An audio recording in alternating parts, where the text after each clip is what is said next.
Hey everyone, we are back for another Grim Dawn Basics class combination video with the Witch Hunter. The Witch Hunter is the Occultist Nightblade. And I have one who can deal the most ridiculous amount of poison damage ever. It's a super powerful class, but he cannot let the enemy touch him in the slightest, because he will die very, very quickly. So, I will put out that I think the first build that pops into my head, at least, for this combination is a Dreeg's Evil Eye combo. Because when you have Dreeg's Evil Eye, you output a lot of poison damage. And from the Nightblade, you have a lot of these poison abilities that are really, really powerful, and they have this sort of just merciless repertoire. It's just flat out poison damage for you. So I'm going to point these things out really quickly. First and foremost, you have Nadala's Hidden Hand. And yes, the build would dual wield. You can use... You're basically going to end up using two poison weapons. And you can actually get some poison weapons that have their own skills to add on to these sort of layers of dots you can throw out. Because this is very much a dot build. And you can use Nadala's Hidden Hand. You can use Shadow Strike with Nadala's Justifiable Ends. And you throw on Merciless Repertoire from the Nightblade. You could also potentially use Amarasta's Blade Burst, because acid damage is tied to poison damage, and Lethal Assault just adds flat acid damage on any weapon attack you have. So, I mean, it's a potential like melee version. I wouldn't use it in melee though. And on the Occultist side, we use Dreeg's Evil Eye, and predominantly Blood of Dreeg. I don't actually think I have Curse of Frailty worked in there. I might, but you don't really need it. Because what happens is, with Dreeg's Evil Eye, it's maxed out, but also it's using Focused Gaze. So what the character does, is he Shadow Strikes in and slams the target for a lot of poison damage. And then he maybe does a couple attacks to get Nadala's Hidden Hand triggered, with also throwing out a Dreeg's Evil Eye on its Focused Gaze version for a huge amount of poison damage again. So it's like, bang, lots of poison, bang, lots of poison, chop, chop, chop, chop, chop, chop, chop, lots of poison. That, with activated abilities from his skills and a couple devotion abilities, he can just basically just Nova poison for like 2 seconds and then run away. And you may not think that's a normal thing to do in this game, because a lot of times you're just sitting in the fray and beating the crap out of everything. But sometimes you do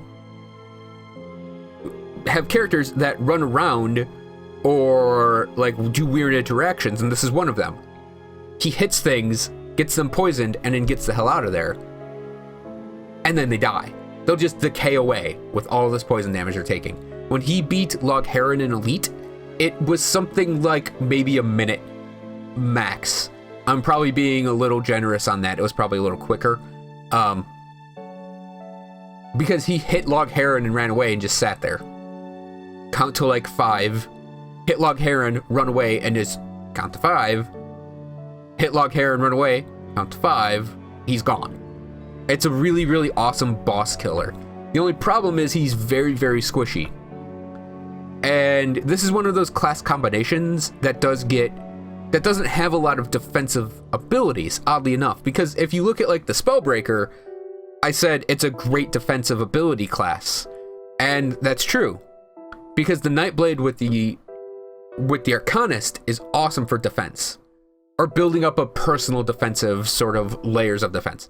But with the Occultist, there isn't really anything over here outside of like Curse of Frailty, really, that stops monsters from hitting you. And this is kind of a slow. So you end up with sort of like with half of the defenses of a Spellbreaker, essentially. And that's mostly in the form of Pneumatic Burst with Shadow Dance and just keeping that up.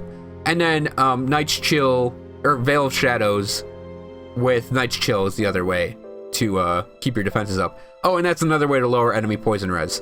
So if you do your Shadow Strike in, this will automatically hit them with the negative poison acid res, and thus have you deal more damage. Whew. So, beyond that, there is bleed damage synergies with Bloody Pox. And, I mean,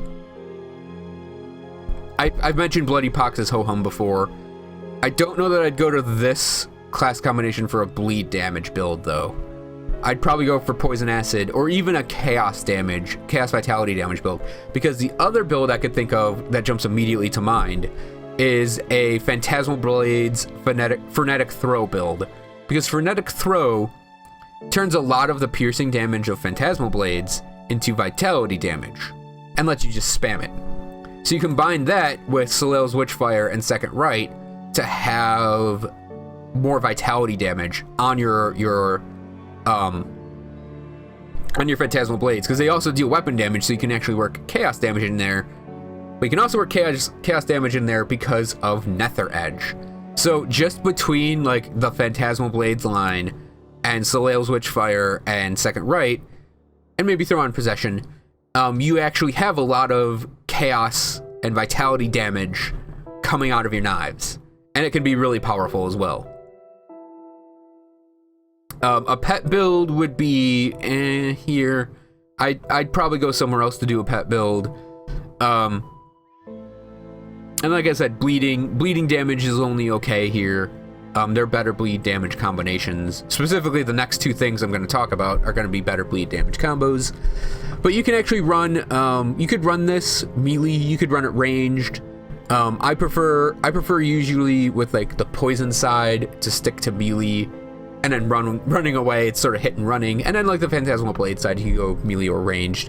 And Pneumatic Burst now, it doesn't matter if you're dual wielding or not. It doesn't matter if it's a melee weapon or ranged weapon anymore.